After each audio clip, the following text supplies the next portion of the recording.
جو معزز دوست ہیں، جو باشعور دوست ہیں، تعلیم یافتہ ہیں، جو کہ ہر بات کو مثبت لیتے ہیں، اس کو نیگیٹو نہیں لیتے، چونکہ ہم انسان ہیں، یہ دور چل رہا ہے، یہ بڑا ماڈرن دور ہے، اور ہمارے ذہن میں کسی بھی قسم کے خیالات یا سوالات آ سکتے ہیں، بچوں کے بھی آ سکتے ہیں جو نیو جنریشن ہے، اور چونکہ ہم ایسے معاشرے میں رہ رہے ہیں جہاں پر جو ہے اسلام کی تعلیمات کا فقدان ہے، لہٰذا میں ان تمام دوستوں جو کہ انتہا پسند ہیں وہ گالی گلوچ کرنا چاہیں تو موسٹ ویلکم، وہ ضرور کیجیے گا۔ تو دوستوں میں اکثر یہ سوچتا رہتا ہوں میں کہ کہا جاتا ہے کہ اللہ میاں دیکھ رہا ہے، اللہ میاں ناراض ہو رہا ہے، خدا خوش ہو رہا ہے، خدا سزا دے گا، خدا مارے گا، خدا عذاب دے گا، اللہ میاں یوں کریں گے، اللہ میاں یوں کریں گے، اللہ میاں ناراض ہو رہے ہیں۔ تو جب یہ ساری چیزیں اللہ میاں دیکھ بھی رہا ہے، اللہ میاں ناراض بھی ہو رہے ہیں، اللہ میاں خوش بھی ہو رہے ہیں، لیکن یہ بھی کہتے ہیں کہ نہ وہ سوتا ہے، نہ وہ جاگتا ہے، نہ وہ کھاتا ہے، اور نہ وہ پیتا ہے۔ لیکن یہ جو خصوصیات، جو صفات جو بتائی ہیں کہ اللہ دیکھ رہا ہے، اللہ سن رہا ہے، اللہ عذاب دے گا، اللہ مارے گا، اللہ ناراض ہو رہا ہے، اللہ خوش ہو رہا ہے، بھائی جان یہ تمام جو صفات، یہ تو ایک مرض کی صفات ہے اور ایک انسانی صفات ہے۔ تو اگر وہ اللہ تعالیٰ دیکھ رہا ہے، اللہ تعالیٰ سن رہا ہے، تو پھر وہ کھا بھی سکتا ہے۔ یہ سوال بھی اٹھتا ہے نا ذہن میں، کھا بھی سکتا ہے، سو بھی سکتا ہے وہ۔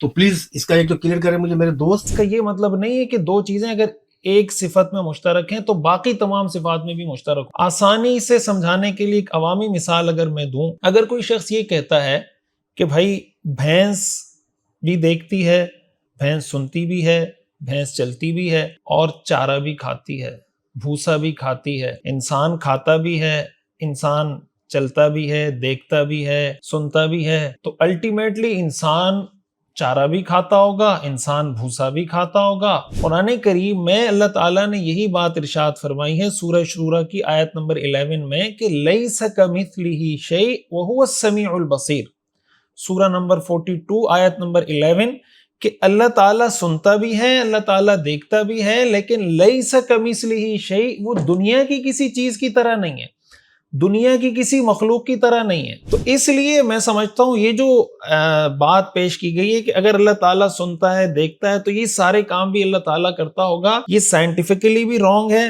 فلاسفیکلی بھی رانگ ہے، اور لاجیکلی بھی رانگ۔ بسم اللہ الرحمن الرحیم۔ ہمارے دوست ہیں ارشاد بھائی، جاپان میں ہوتے ہیں، انہوں نے مجھے ایک صاحب کی ویڈیو بھیجی اور مجھے کہا کہ مفتی صاحب آپ اس پر اگر کوئی رپلائی کر دیں، تو میں نے ان سے وہ ویڈیو سنی، تو میں نے کہا مجھے زیادہ بہتر یہ لگتا ہے کہ میں اس پر ایک کلپ ریکارڈ کروا دیتا ہوں، اس لیے کہ یہ ویڈیو تو شاید بہت سے لوگوں تک پہنچی ہوگی، تو اس کے حوالے سے جو ایک علمی بات ہے، تو جو جواب ہے اس پر میں تفصیل ریکارڈ کروا دیتا ہوں۔ تو ان صاحب نے جو باتیں کی ہیں اس کو ون بائی ون میں چاہتا ہوں کہ میں ایڈریس کروں، اور چونکہ انہوں نے یہ کہا ہے کہ پڑھے لکھے لوگوں سے میں مخاطب ہوں اور جو جاہل لوگ ہیں وہ گالم گلوچ کریں، تو آپ کا بہت شکریہ کہ آپ نے پڑھے لکھے لوگوں کو مخاطب کیا، اور میں خود بھی الحمدللہ ایک جس کو درس نظامی یا مفتی کا کورس ہوتا ہے وہ بھی الحمدللہ میں نے مکمل کیا ہوا ہے، پی ایچ ڈی بھی میں نے مکمل کی ہوئی ہے۔ تو ان دا ٹرم آف سوسائٹی، کہ سوسائٹی جس کو ایجوکیٹڈ کہتی ہے، پڑھا لکھا کہتی ہے، تو الحمدللہ I am an educated person and qualified person, so میں آپ سے مخاطب ہوں، اور آئی ہوپ کہ آپ بھی یقیناً پڑھے لکھے ہوں گے، اور واقعتاً اگر آپ سمجھنے کی نیت سے آپ نے یہ سوالات کیے ہیں، تو مجھے امید ہے کہ یہ ویڈیو دیکھنے کے بعد کم از کم یہ سوالات، ان سوالات کے حوالے سے آپ کو تشفی بھی ہو جائے گی، اینڈ آئی ہوپ کہ یو ول بی کنونس انشاءاللہ۔ سب سے پہلے بات ان صاحب نے کی کہ اللہ تعالیٰ کھاتا ہے، اللہ تعالیٰ دیکھتا ہے، اللہ تعالیٰ سنتا ہے، اور مختلف چیزیں بیان کی۔ تو جب اللہ تعالیٰ دیکھتا بھی ہے، سنتا بھی ہے، ناراض بھی ہوتا ہے، عذاب بھی دیتا ہے، تو پھر اللہ تعالیٰ کھاتا بھی ہوگا، پھر اللہ تعالیٰ پیتا بھی ہوگا، پھر اللہ تعالیٰ سوتا بھی ہوگا، اس لیے کہ یہ ساری صفات جو بتائی گئیں کہ اللہ تعالیٰ دیکھتا ہے، سنتا ہے، ناراض ہوتا ہے، عذاب دیتا ہے، یہ سب انسانی صفات ہیں۔ تو جب یہ ساری انسانی صفات اللہ میں پائی جا رہی ہیں، تو پھر یہ باقی انسانی صفات بھی اللہ میں پائی جانی چاہیے کہ اللہ کھاتا بھی ہو، اللہ پیتا بھی ہو، اللہ سوتا بھی ہو۔ چونکہ آپ نے بات کی ہے پڑھے لکھے لوگوں کی، تو میں آپ کو بہت ہی ایک پڑھے لکھے انداز میں جواب دینے کی کوشش کروں گا۔ یہ ایک بہت بڑی فیلیسی ہے۔ فیلیسی آپ اس کو اردو میں یہ کہہ لیں کہ بہت بڑا مغالطہ ہے۔ مغالطہ اس سینس میں کہ اگر دو چیزیں اگر کسی ایک صفت میں، کسی ایک کوالٹی میں وہ کامن ہے، اٹ ڈزنٹ مین کہ they are same in all attributes and all qualities. یہ نہیں، اس کا یہ مطلب نہیں ہے کہ دو چیزیں اگر ایک صفت میں مشترک ہیں تو باقی تمام صفات میں بھی مشترک ہوں گی۔ آسانی سے سمجھانے کے لیے ایک عوامی مثال اگر میں دوں، اگر کوئی شخص یہ کہتا ہے کہ بھائی بھینس بھی دیکھتی ہے، بھینس سنتی بھی ہے، بھینس چلتی بھی ہے اور چارہ بھی کھاتی ہے، بھوسا بھی کھاتی ہے، انسان کھاتا بھی ہے، انسان چلتا بھی ہے، دیکھتا بھی ہے، سنتا بھی ہے، تو الٹیمیٹلی انسان چارہ بھی کھاتا ہوگا، انسان بھوسا بھی کھاتا ہوگا، یہ ساری چیزیں انسان کھاتا ہوگا، اس لیے کہ یہ ساری صفات تو بھینس میں پائی جا رہی ہیں، یہ ساری صفات تو گائے میں پائی جا رہی ہیں، جب اس میں یہ ساری صفات پائی جا رہی ہیں تو اس میں چارہ کھانے والی صفت بھی پائی جا رہی ہے، تو انسان بھی چارہ کھاتا ہوگا۔ تھوڑا سا اس کو مزید اگر اپوزٹ ہم لے کر چلیں، چینٹی ہے، چینٹی اگر دیکھتی ہے کہ بھائی چینٹی 6 ٹانگوں سے چلتی ہے، اور چینٹی سنتی بھی ہے، دیکھتی بھی ہے، ساری چیزیں ہم جانتے ہیں۔ اب اگر چینٹی یہ سمجھے کہ یار میں 6 ٹانگوں سے چل رہی ہوں تو انسان بھی 6 ٹانگوں سے چلتا ہوگا، گائے بھینس یہ سمجھے کہ میں 4 ٹانگوں سے چل رہی ہوں تو انسان بھی 4 ٹانگوں سے چلتا ہوگا، تو ظاہر ہے کہ ایک صفت، ایک کوالٹی تو ان کی کامن ہے، مثال کے طور پر چلنا کامن ہے، لیکن گائے کیسے چلتی ہے، کتنی ٹانگوں سے چلتی ہے، انسان کتنی ٹانگوں سے چلتا ہے۔ ایک صفت کامن ہے کہ گائے بھی دیکھتی ہے، انسان بھی دیکھتا ہے، گائے بھی سنتی ہے، انسان بھی سنتا ہے، لیکن گائے چارہ کھاتی ہے، انسان چارہ نہیں کھاتا۔ تو اگر کسی ایک کوالٹی میں کوئی دو چیزیں مشترک ہیں، اس کا کبھی یہ مطلب نہیں ہوتا کہ ساری کوالٹیز کے اندر وہ مشترک ہو جائیں گی۔ قرآن کریم میں اللہ تعالیٰ نے یہی بات ارشاد فرمائی ہے سورہ شورى کی آیت نمبر 11 میں کہ لَيْسَ كَمِثْلِهِ شَيْءٌ وَهُوَ السَّمِيعُ الْبَصِيرُ، سورہ نمبر 42 آیت نمبر 11، کہ اللہ تعالیٰ سنتا بھی ہے، اللہ تعالیٰ دیکھتا بھی ہے، لیکن لَيْسَ كَمِثْلِهِ شَيْءٌ، وہ دنیا کی کسی چیز کی طرح نہیں ہے، دنیا کی کسی مخلوق کی طرح نہیں ہے۔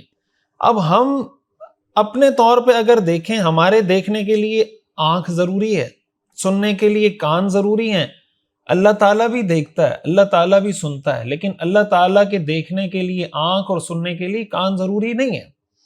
اے آئی سسٹم بھی آپ کی آواز سن رہا ہوتا ہے، آپ کا مائکرو فون بھی آپ کی آواز سن رہا ہوتا ہے، ابھی میں یہ ریکارڈنگ کر رہا ہوں، یہ کیمرہ بھی میری آواز سن رہا ہے، لیکن اگر کوئی انسان یہ کہے کہ بھائی میں چونکہ کان سے سنتا ہوں لہٰذا مائکرو فون کے بھی اسی طرح کے کان ہوں گے جیسے میرے کان ہیں، سیٹلائٹ کی بھی اسی طرح کی آنکھیں ہوں گی جس طرح کی میری آنکھیں، تو ظاہر ہے کوئی بھی اس کو کہے گا کہ بھائی ایک چیز میں آپ کامن ہے، ضروری نہیں کہ ساری چیزوں میں آپ کامن ہو۔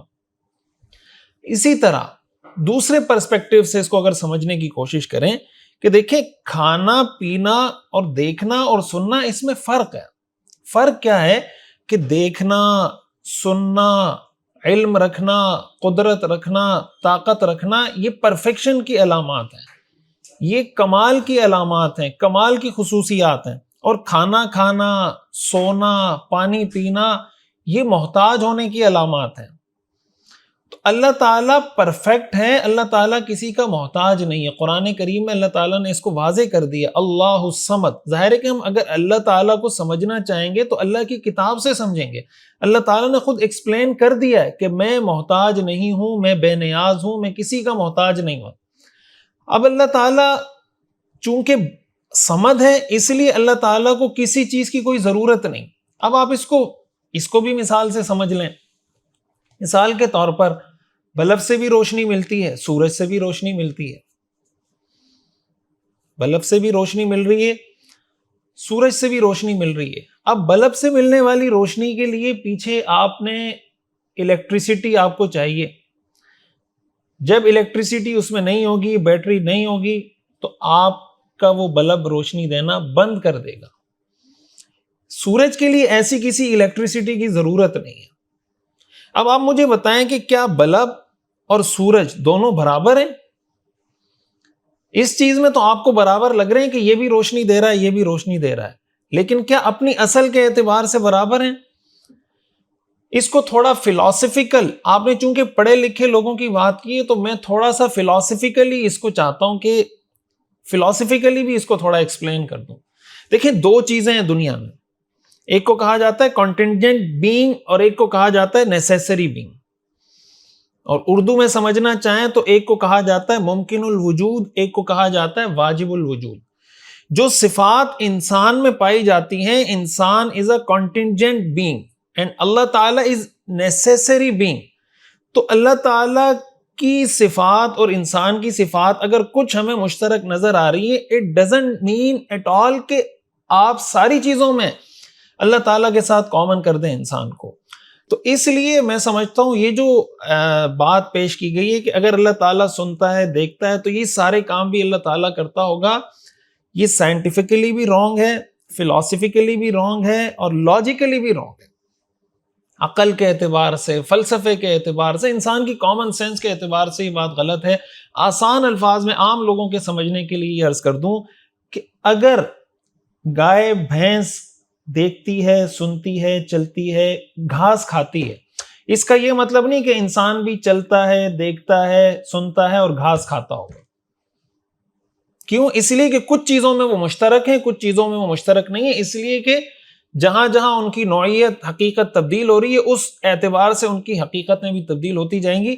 اللہ تعالیٰ نے خود قرآن کریم میں اپنے بارے میں بتا دیا ہے لیس کمثلہ شیء اللہ الصمد. اس لیے ان چیزوں کو ان پر قیاس کرنا میں سمجھتا ہوں یہ علمی اعتبار سے ایک پڑھے لکھے آدمی کے لیے میں سمجھتا ہوں یہ بالکل بھی مناسب نہیں. اور مجھے امید ہے، میں نے نہ کوئی گالم گلوچ کی، نہ کوئی تیز بات کی، سمجھنے سمجھانے والے انداز میں یہ بات نقل کی ہے. مجھے امید ہے کہ انشاءاللہ آپ میری اس بات پہ غور کریں گے، اور جو ایک غلط فہمی آپ کو ہوئی ہے تو امید ہے انشاءاللہ اس سے آپ کی وہ غلط فہمی دور ہوگی. اور دوسری بات یہ کہ یہ کس نے اخذ کیا نتیجہ کہ اللہ جو ہے وہ میل ہی ہے، یعنی کہ اس کے اندر مردوں والی ہی صفات کیوں ہیں؟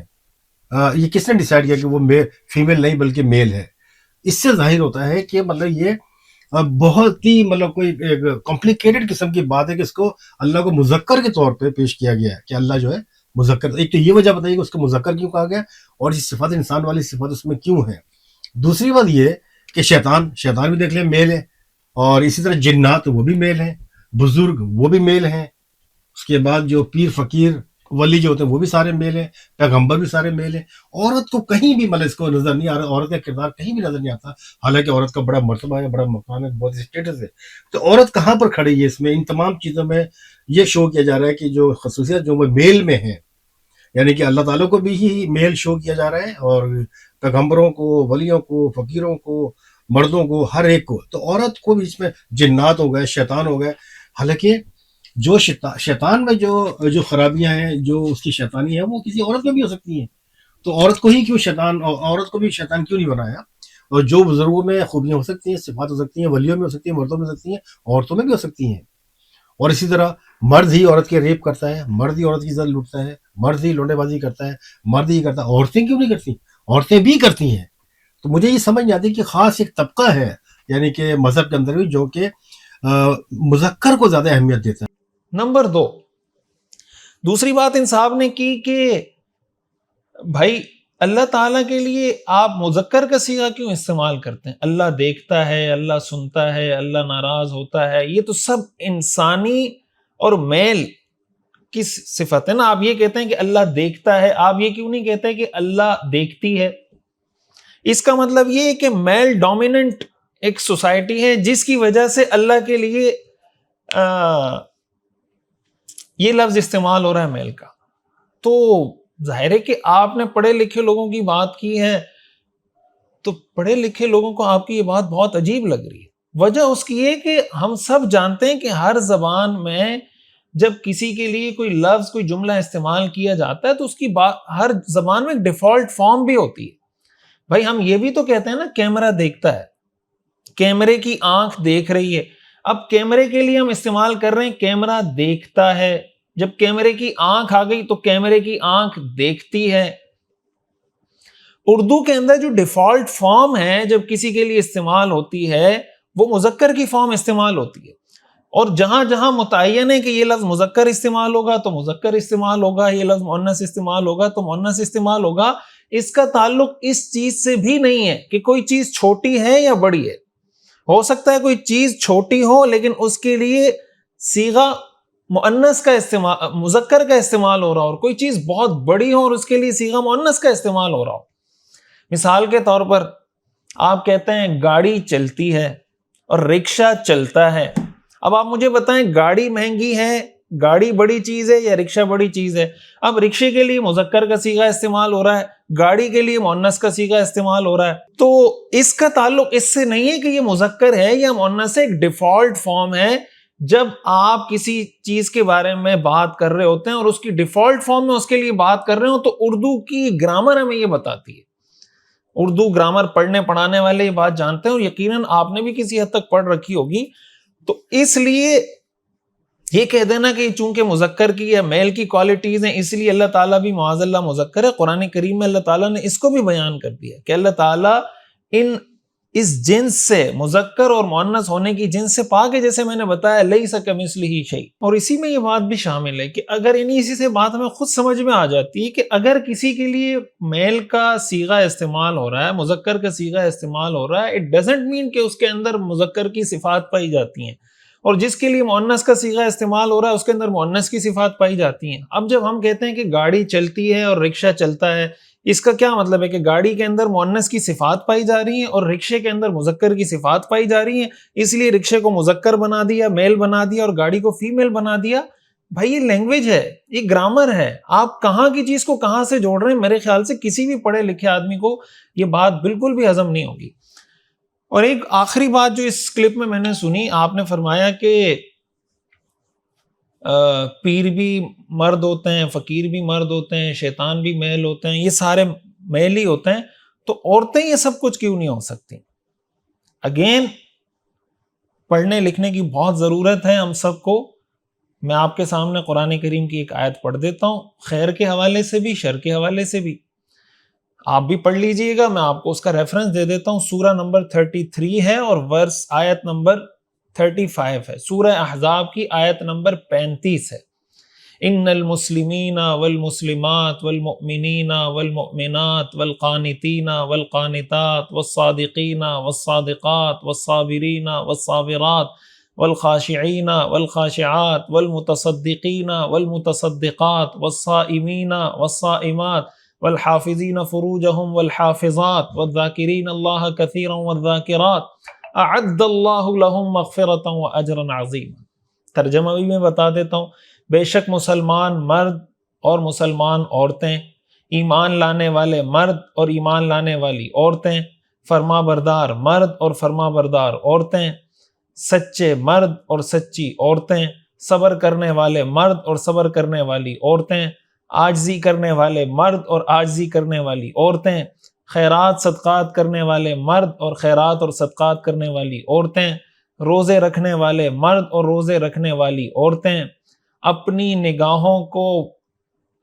نگاہوں کی حفاظت کرنے والے مرد اور اپنی نگاہوں کی حفاظت کرنے والی عورتیں، اللہ کو بہت یاد کرنے والے مرد اور اللہ کو بہت یاد کرنے والی عورتیں، ان سب کے لیے اللہ نے بخشش اور بڑا ثواب تیار کر رکھا ہے.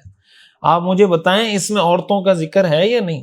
عورت ولی بن سکتی ہے، پیر بن سکتی ہے، پیر ان اے سینس، گڈ سینس، کہ اللہ کی عبادت کرنا، اللہ کے ساتھ لو لگانا، اللہ کے ساتھ تعلق کو مضبوط کرنا، حلال کھانا، سچ بولنا، امانت داری، ان ساری چیزوں کا قرآن کریم میں اللہ تعالیٰ نے ون بائی ون الگ الگ عورت کی کیٹیگری کو مینشن کر کے بتایا ہے کہ یہ ساری کوالٹیز عورتوں میں بھی پائی جا سکتی ہیں. اللہ کا مقرب بننے کے لیے ضروری نہیں ہے کہ وہ مرد ہو، مرد بھی اللہ کا مقرب بن سکتا ہے اور عورت بھی بن سکتی ہے. اور اس میں مرد اور عورت کا کوئی فرق نہیں ہے کہ مرد اگر نماز پڑھے گا تو اس کو 10 گنا ثواب ملے گا اور عورت نماز پڑھے گی تو اس کو 1 گنا ثواب ملے گا. قرآن کریم نے یہ کوئی فرق نہیں کیا. قرآن کریم کی ایک اور آیت ہے، من عمل صالحا من ذکر او انثى وهو مؤمن فلنحيينه حیاتا طیبہ، کہ جو کوئی شخص نیک عمل کرے گا چاہے وہ مذکر ہو چاہے وہ مؤنث ہو. اللہ تعالیٰ نے واضح کر دیا کہ اس میں مذکر اور مؤنث کا کوئی فرق نہیں ہے. یہ قرآن کریم کی سورۃ النحل کی آیت نمبر 97 ہے. سورہ نمبر 16 آیت نمبر 97، من عمل صالحا من ذکر او انثى. کوئی فرق اللہ تعالیٰ نے نہیں رکھا کہ مرد اور عورت کے ثواب میں کسی قسم کا کوئی فرق ہو، بلکہ شریعت میں تو بہت سی جگہوں پر عورتوں کو ایسی سہولت دی گئی ہے جو مردوں کو حاصل نہیں ہے. مثال کے طور پر عورتیں اپنے ایام میں نماز نہیں پڑھتی لیکن اور نماز کی قضا بھی نہیں کرتی، لیکن ان کو اس نماز کا بھی ثواب مل رہا ہے، وہ نماز جو انہوں نے نہیں پڑھی لیکن ان کو اس نمازوں کا ثواب مل رہا ہے۔ اس لیے یہ بات کہنا کہ عورتوں کا تو تذکرہ ہی نہیں ہے، تو خیر کے کام میں تو آپ نے تذکرہ دیکھ لیا۔ باقی آپ نے کہا کہ شیطان بھی مرد ہوتا ہے، میل ہوتا ہے، یہ بھی میل ہوتا ہے، فلاں بھی میل ہوتا ہے۔ بھئی شیطان میں مرد بھی ہیں، عورتیں بھی ہیں، جنات میں مرد بھی ہیں، عورتیں بھی ہیں، ان میں بھی اسی طرح کی کیٹیگریز ہیں، مردوں کی، عورتوں کی۔ برا کام کرنے والوں میں مرد بھی ہیں، عورتیں بھی ہیں۔ قرآن کریم کی جو آخری 2 صورتیں ہیں، قل اعوذ برب الفلق من شر ما خلق ومن شر غاسق اذا وقب ومن شر النفاثات فی العقد، کہ پھونک مارنے والیوں کے شر سے۔ اللہ تعالیٰ نے عورتوں کا بھی ذکر کیا ہے، اور خیر کے کام میں آپ نے دیکھ لیا سورہ احزاب کی آیت میں خیر کے کام میں بھی ذکر کیا ہے، تو شر کا کام بھی عورت کی طرف سے ہو سکتا ہے، خیر کا کام بھی عورت کی طرف سے ہو سکتا ہے۔ آپ نے یہ بات کی کہ زنا مرد بھی کرتا ہے، زنا عورت بھی کرتی ہے، ریپ مرد بھی کرتا ہے، عورت بھی کرتی ہے، تو قرآن میں تو اللہ تعالیٰ نے بھی بتا دیا الزانیۃ والزانی، سورۃ النور کے اندر ابتدائی آیات میں۔ اسی طرح اس کا حکم بھی بتا دیا الزانی لا ينکح الا زانیۃ والزانیۃ لا ينکحها الا زان او مشرک۔ تو قرآن کریم میں تو اللہ تعالیٰ نے بتا دیا، عورتوں کے حوالے سے بھی، مردوں کے حوالے سے بھی، خیر کی بات ہو اس حوالے سے بھی، شر کی بات ہو اس حوالے سے بھی۔ تو اس لیے میں سمجھتا ہوں یہ ایک بہت بڑی فیلسی ہے، اس کو سمجھنے کی ضرورت ہے، اور عام سادہ لوگ جو اس طرح کی چیزوں کو سن کے پریشان ہو رہے ہوتے ہیں، تو ان کو مستند اہل علم سے، علماء سے رابطہ کرنا چاہیے، تو آپ کو پتہ چل جائے گا کہ یہ چیزیں کتنی بے حقیقت اور کس طریقے سے ایک مغالطے میں، غلط فہمی میں لوگوں کو مبتلا کیا جاتا ہے اور لوگ پریشان ہو جاتے ہیں۔ اس لیے جو اعتراضات کیے گئے، میں سمجھتا ہوں کہ اس پر دوبارہ آپ کو غور کرنا چاہیے، اور اگر آپ ٹھنڈے دل سے، تسلی سے، پوری ایمانداری کے ساتھ اس پر غور کریں گے تو مجھے امید ہے کہ اس گفتگو کے اندر آپ کو ان ساری باتوں کا بہت اچھے سے جواب مل گیا ہوگا۔ اللہ تعالی ہمیں دین کو صحیح معنوں میں قرآن حدیث سے براہ راست جو اللہ تعالیٰ نے ہمیں سمجھایا اس سے سمجھنے کی اور مستند علم حاصل کرنے کی اور مستند لوگوں سے جڑنے کی توفیق عطا فرمائے۔ وآخر دعوانا ان الحمد للہ رب العالمین۔